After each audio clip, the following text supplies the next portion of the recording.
Cool. All right. So, welcome back. We're happy to be joined today with Rob Moloney. He's the president of the New York Pest Management Association. Welcome, Rob. Thank you, Andy. Awesome. So I wanted to have you on just to have you introduce yourself and learn more about you and your time as president and that kind of stuff. Why don't you kick us off a little bit? Like, how did you find your way into pest control, and how did you find your way here? I actually started off as a driver. A friend who was also a neighbor of mine called me one day that his regular guy was out sick, and they knew that I had just gotten my driver's license. I was 17, and he asked me to drive his two 16-year-old twin sons to the accounts. I guess he had young kids spraying. Okay. And I did. And, I knew that it was a flexible industry. And a little something about me, I worked for Coca-Cola for 20 years. Oh, wow. And I was looking for part-time work. I just got married, wanted to get a mortgage. I knew pest control was flexible from him. So I saw an ad one day. I answered the ad, and the rest is history. Holy cow. So you were the one with the driver's license driving around children to spray stuff, is that? Yes. Oh, my gosh. And whereabouts was that? Brooklyn, New York, where I was born and raised. There you go. I couldn't tell. I couldn't hear any accent or anything. It's a dead giveaway every time. Every time. Oh, my gosh. So tell me about Absolute Pest. Well, Absolute Pest was started in 1991 by a friend of mine who is a fellow exterminator. And I purchased the company from him in 2017 and merged it with my current company at the time. Oh, okay.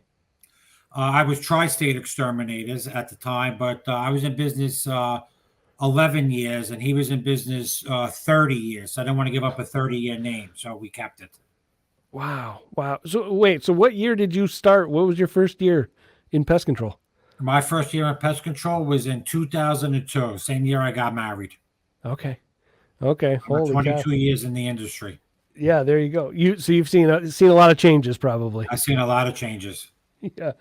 Awesome. Now, do you guys have like an office? How big are you guys? Your company? It's myself and 6 part-timers.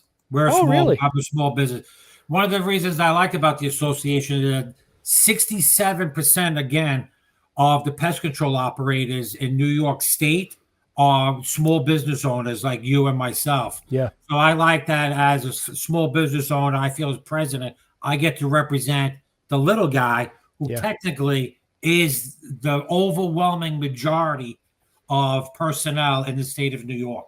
The big companies barely make up 25% of the industry in New York. Wow.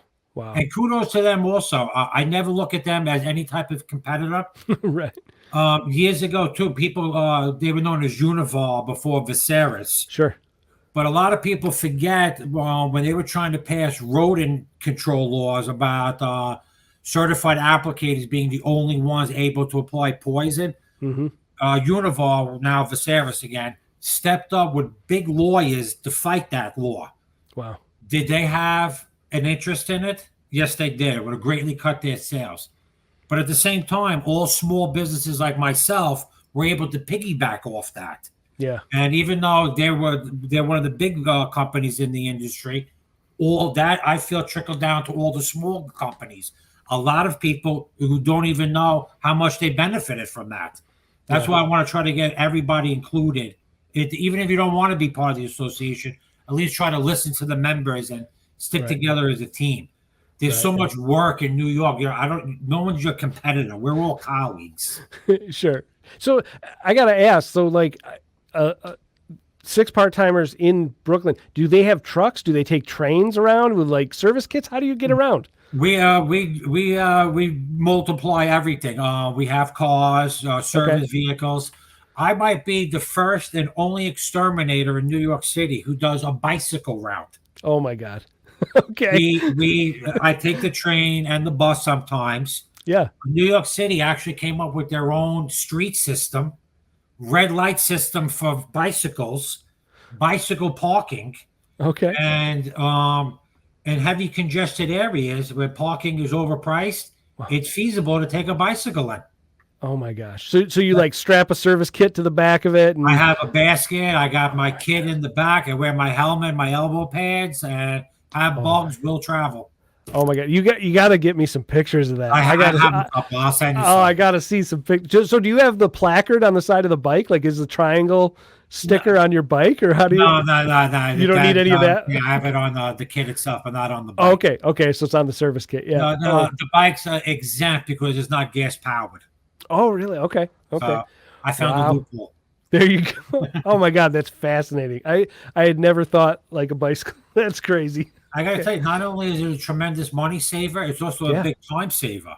Sure. Whereas it takes you 20 minutes to get to the next customer by car and then 10 minutes to look for parking.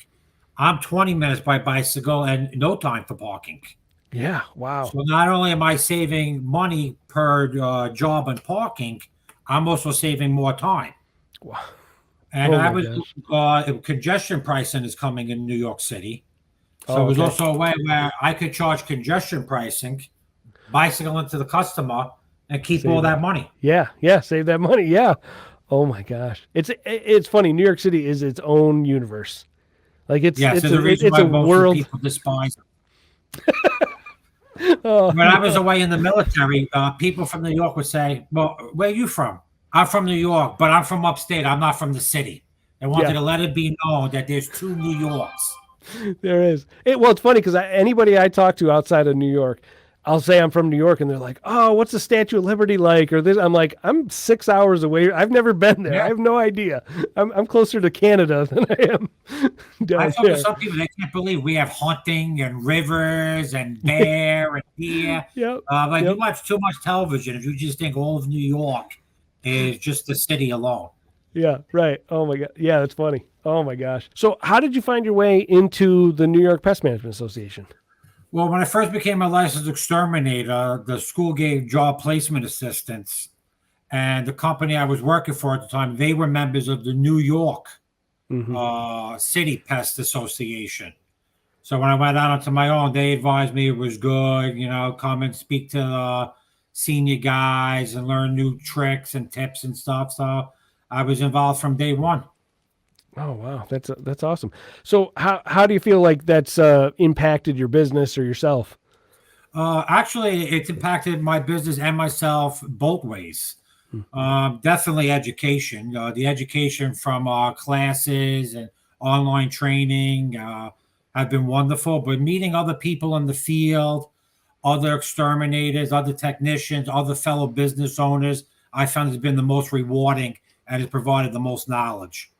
Yeah, for sure. Yeah, and it's great because it does bring people together where like you and I'm up in Syracuse. I'm 5-6 hours north, right? We never would have met without the association. Good point. Very good. That's the thing I've liked about the association is that everyone try to stick together and work together as one team. Yeah, for sure. Yeah, we're a small enough industry. If we don't stick together and speak with one voice, we're not going to have any voice. Correct. Yeah. So, tell me about your time as president of the association. How has that gone? Very well. It's exciting. It's been challenging, but I'm up for it. I personally think right now we have one of the best executive boards this industry has ever had. So we've had good leadership, and the current president, Sam Soto, current before me, brought me on when I was vice president and included me in every decision from the get-go. So I was almost more like a co-president with him than a vice president. And when I officially became president, I already had 2 years of experience on the job, which I thought was a great idea. Allowed me to hit the ground running. Yeah, for sure. So was it to get you experience or it was hey, I can delegate stuff over to Rob? It was for the experience. I think Sam was one of the best presidents we've had in our association's history. Yeah, so it was definitely, he was completely hands-on in every decision. Sure. Yeah. No, I joke. So what are you most proud of your term so far? Because you still got how far along are you and how much time do you have left as president? I'm 12 months in. I have 12 months left. We're officially at the halfway point. We hold our elections in July. Yep. July Okay. So what? Officially a year. Yeah. So what are you proud of so far as far as accomplishments? Definitely the Birds and Bee Act being shot down in Congress. That was very important for us. Yeah. That I feel that those laws would have greatly hurt the pest control industry, and being able to not have that type of legislation against us, I feel helps the entire industry, even members that don't participate in the association.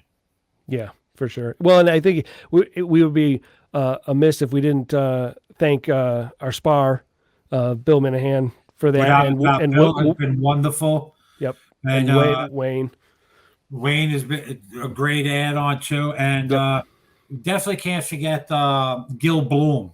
Gil Mm-hmm. Bloom, he's really set the groundwork for this.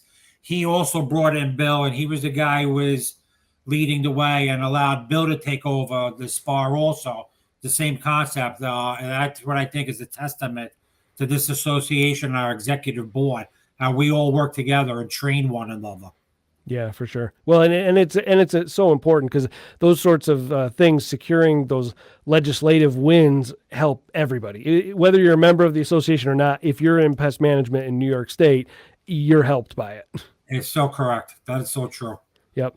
And a lot So of people that don't participate in the association, that's the one thing I wish they did know, because it helps everybody. yeah, absolutely. So what do you see as left to be done the second half of your term here? More inclusion with out of the way companies. Hmm. 67% of the members are in the 5 boroughs of New York City. The rest of them all make up the rest of the state. So we have a lot of members in Buffalo, Albany, Syracuse, guys that I feel, or companies that I feel have been forgotten about. I want to make sure that we have them feel Sure. like they're included in every decision and every involvement and everything we're working and lobbying for. Sure, sure. That's awesome. Okay, so anything else? If somebody needs to get a hold of you and has some gripe about the government or whatever, can they get a hold of you somehow? Absolutely. I'm available. I might not answer, but I like to feel that I'm available 24/7. And anyone can contact me anytime they want at Robert M. at absolutepestnyc.com. Awesome, awesome. Rob, thanks for coming on. I think what we should do is we should have you on a couple more times as we're doing more events and things that are going on, so you can talk right out to the people.